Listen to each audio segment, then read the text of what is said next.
Muito boa noite a todos. Eu gostaria de agradecer o convite para atuar na qualidade mediadora aqui desta mesa, que é composta por juristas do mais alto gabarito no direito civil. O professor Romeu Bacelar, ilustre administrativista, nos brindou com uma belíssima apresentação inaugural e agora nós teremos a oportunidade de ouvir o recado dos professores doutores Otávio Luiz Rodrigues Júnior, que é professor da Universidade de São Paulo, e o professor da Universidade de Brasília, Alexandre Veronese.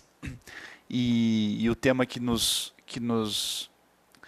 que vamos tratar aqui é extremamente instigante, bastante atual, né, que é esse diálogo que se dá entre o direito público e o direito privado, sobretudo entre o direito civil e o direito público como um todo, especialmente na perspectiva dos contratos nas áreas reguladas pelo Estado e também no âmbito do direito administrativo. Então, acho fundamental e foi muito feliz o IDA na escolha dos palestrantes, porque trouxe aqui, efetivamente, brilhantes pensadores, seja do direito público, seja do direito privado, para tratar dessas questões e dialogarem um pouco. Eu acho importante e fundamental nessa segunda etapa que se estabeleça efetivamente esse diálogo, esse debate entre os professores e também entre aqueles que compõem a mesa e os senhores que aqui estão também nos prestigiando com a presença.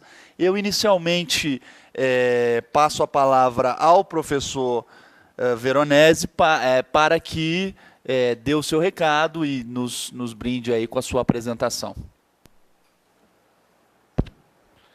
Primeiro, boa noite a todos os presentes. Gostaria de agradecer muito ao doutor Luiz Carlos Bettiol pelo convite, pela lembrança do nome, também aos membros do Conselho, doutor José Dutra, ao Marcelo, ao Pablo, e especialmente pela excelente palestra, pela excelente conferência do doutor Romeu Bacelar Filho.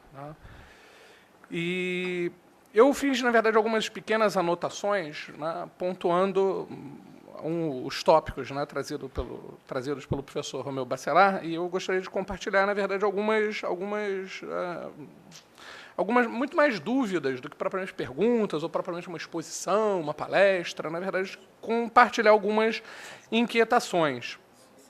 Acho que esse tema, o primeiro tema, logo, eu acho que é o tema... Quer dizer, se eu pudesse, né, assim, usando o método do meu orientador, né, que o Otávio conheceu, né, o professor Werneck Viana, mas assim, né, ele quando fazia uma exposição, ele diz assim, e eu me lembrei disso na minha defesa, né, que tratava, na minha tese de doutorado, que foi em Sociologia, que tratou, na verdade, dos conflitos de consumidor em telecomunicações, né, mas, na verdade, numa perspectiva sociológica, né, com muita atenção ao direito, mas, na verdade, foi uma tese de sociologia, que, no fundo, acaba sempre, isso é a minha história, né, acaba sempre gerando um determinado problema. Porque, às vezes, em audiências que são jurídicas, eu acabo sendo visto como sociólogo, e na audiência de sociólogos eu acabo sendo visto como jurista. Então, o que me faz ser, na verdade, um ser duplamente desencaixado, né, e que, né, acaba fazendo determinadas ponderações, enfim, perdidas. Então, isso, na verdade, é só um primeiro, assim, um introito, né, para colocar aqui, não me lembro bem do professor César Guimarães, né, que o Otávio também conheceu, né, teve na minha banca, né, e o César Guimarães até, né, disse assim, mas eu acho que eu li aqui, eu acho que você entende de direito administrativo. Eu disse, eu não entendo de direito administrativo, né? Mas assim, para um sociólogo, né, ele lia aquele trabalho, era um grande administrativista, né? E às vezes, talvez, se aquilo fosse lido, né, se aquela minha tese fosse lida por um administrativista, ele dizia assim, nossa, mas que grande trabalho sociológico. Então, essa é uma dúvida, um problema de você ter um pé em duas áreas, né? E, de certa maneira, por que eu estou fazendo isso como um introito, né? Esse é o nosso problema de você estar trabalhando em duas, né? Porque uma coisa é o direito objetivo, outra coisa é a gente pensar, na verdade, nas áreas de conhecimento. E é inegável, né, que o direito público e o direito privado, né, que eles se afirmaram como dois campos, a gente pode dizer, de organização do conhecimento dentro da academia do direito, né? Então, quer dizer, é aquela velha história de você pensar numa pessoa que, né, maneja duas linguagens ou que fala duas línguas, né, assim, e é muito difícil que essa pessoa, né, é muito difícil para uma pessoa, a não ser os poucos, né, os poucos que têm aquela proficiência extrema, né, de serem, né, poliglotas quase naturais, né, de conseguir, na verdade, né, trafegar, e a gente diz aí academicamente, quer dizer, não é só uma questão de linguagem, é quase uma forma de... A linguagem ela tem uma proximidade com isso, né, com essa dimensão de uma determinada capacidade de raciocínio, não é isso? Quer dizer, expor. Né? Então, você pensar uma pessoa que consiga utilizar essas duas linguagens. Então, eu acho que esse é o tema, na verdade. Né?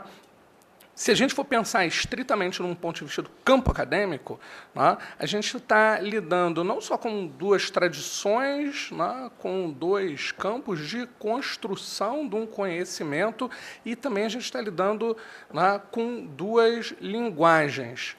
Eu fiz um estudo, deve estar sendo publicado agora em agosto, né, o artigo mesmo, sobre o debate entre o Clóvis Bevilacqua e o Rui Barbosa na Aurora, lá do Código de 1916. Né?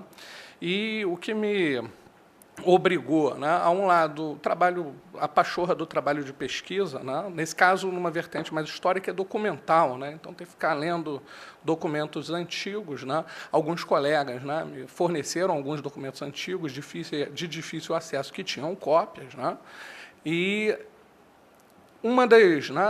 quer dizer, do trabalho, né, uma das fases difíceis, né, uma fase de grande dificuldade, foi a leitura dos debates já na Câmara dos Deputados do Código.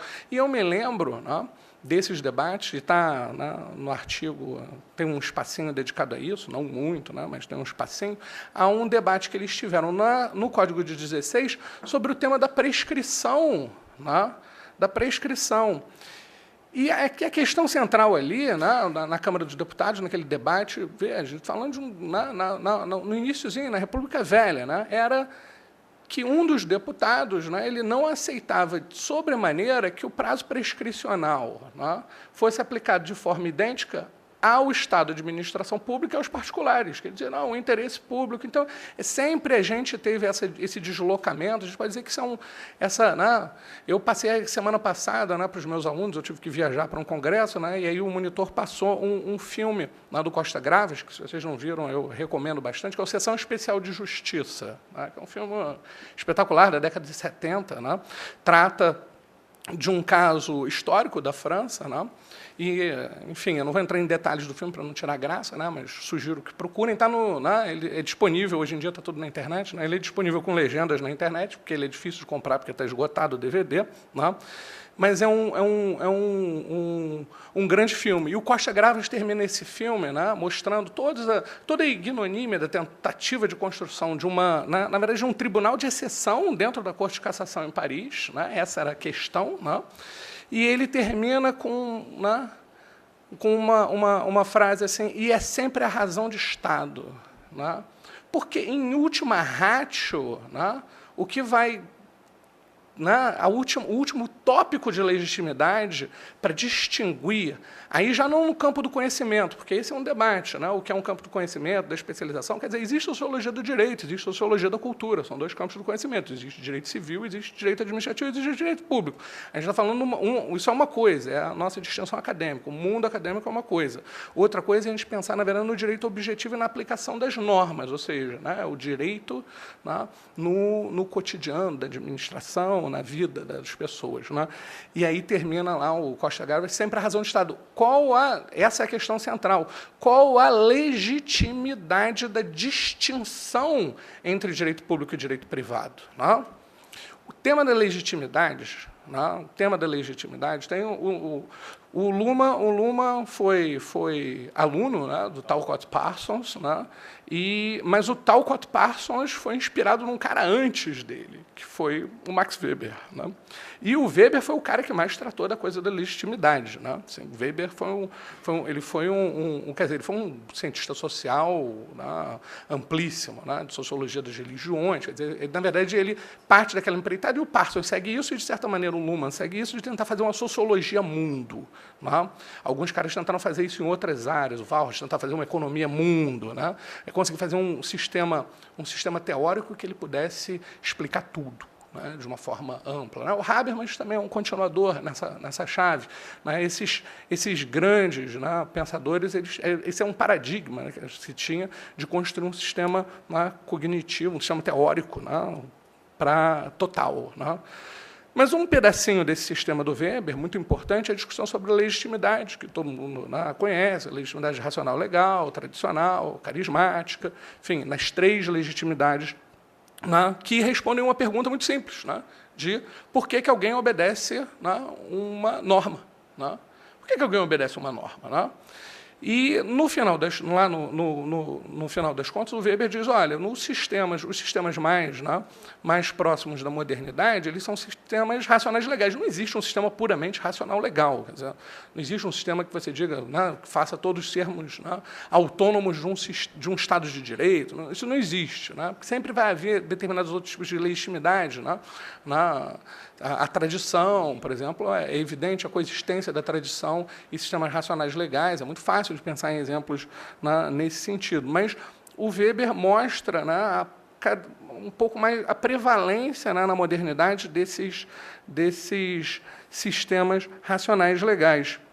E aí, né, quando esse mesmo autor, né, que falou, né, e tratou, né, da prevalência dos sistemas racionais legais, né, da legitimidade racional legal, ele também é o autor que, na Sociologia do Direito, né, no volume 2 da Economia e Sociedade, uma obra coligida, né, pelo Winkelmann, ele já falecido, com o auxílio da Marianne Weber, né, mulher, né, do Max Weber, né, no Economia e Sociedade, no iníciozinho, quando ele começa o capítulo da Sociologia do Direito, em primeiro lugar, ele chega e diz o seguinte, a divisão entre direito público, não é entre campos acadêmicos, né, mas é entre, né, estruturação do direito no funcionamento da sociedade. A separação entre direito público e direito privado, ela é arbitrária. Ela não é uma distinção ontológica. Existe uma ontologia da diferença entre o direito público e o direito privado. São distinções arbitrárias e contingentes, consequentemente. Né?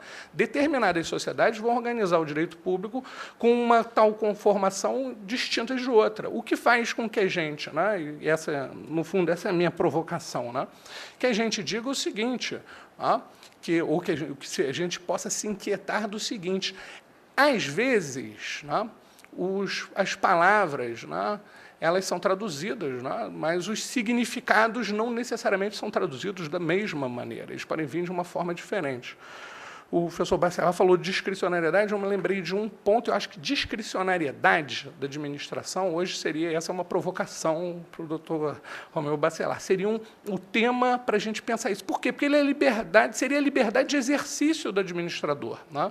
Eu estava conversando eu fui para um congresso de Sociologia do Direito, um congresso anual, uma conferência anual de Sociologia do Direito, e eu estava conversando com um colega de outra universidade, né, ele tinha estudado nos Estados Unidos, o congresso foi nos Estados Unidos, né, e a gente estava falando exatamente sobre essa coisa da discricionalidade, e ele contou um caso, né, que, às vezes, esses casos assim, eles são interessantes para a gente ver, ele é um antropólogo, na verdade, então ele vê esses casos do cotidiano e a gente vê como uma distinção. Quer dizer, Weber falou que era arbitrário, né, porque ele não estava, contemporaneamente, né, eu não posso, né, também dizer que eu me substituí a ele, dizer que ele responderia de tal forma, mas eu acho que a forma contemporânea de responder essa inquietação do arbitrário no direito público e direito privado seria dizer que essa distinção ela é cultural, né, ou seja, ela tem a ver com cultura. Né. E, enfim, ele pegava um determinado caso para o exercício do poder de polícia. E aí, né, na verdade, na atuação da própria polícia mesmo. Né? Contava o seguinte, que ele estava com a família, né, saiu no domingo, e tinha um carro de polícia, daqueles americanos, né, aqueles carros de perseguição, né, que são os caras, e andando, trafegando, sei lá, 50 ou 60 milhas por hora, e ele, né, foi e ultrapassou o carro da polícia. Né? E, imediatamente, né, o policial foi ultrapassado, né? Imediatamente o policial ligou e disse, né, ligou, e mandou ele encostar ali, né? E o policial, com muita gentileza, falou, bom dia, não sei o que, olha só, assim, eu estava trafegando no limite da via. Se você me ultrapassou, certamente você ultrapassou o limite da via. Né? Então, né, você está multado, não sei o que. Ele disse, olha, eu não tenho escusas. Né? Mas aí o policial ainda disse mais. Disse, olha, eu que gostaria de saber por que você me ultrapassou e por que você está com tanta pressa. Né? Ele disse assim, bem, porque eu tenho que ir para a igreja. E eu estou atrasado. Eu não posso chegar na missa atrasado e estou aqui com a minha família. Né? Me multa logo. E o policial disse, não. Né? O conceito de discretion aqui permite que eu possa dizer o seguinte, que você tinha uma boa razão, inclusive comunitária, para não ser multado. E, na verdade, você tem uma boa razão para ter pressa, vai lá e corre para chegar na missa a tempo e não perder a missa. Não é isso? Não é? A gente constrói, né, no Brasil, e talvez seja parte do nosso processo civilizacional, um Estado de Direito que tem que ser aferrado na legalidade mesmo, na ausência de um outro elemento substantivo que possa dar eixo estruturante a esse tipo de atuação discricionária.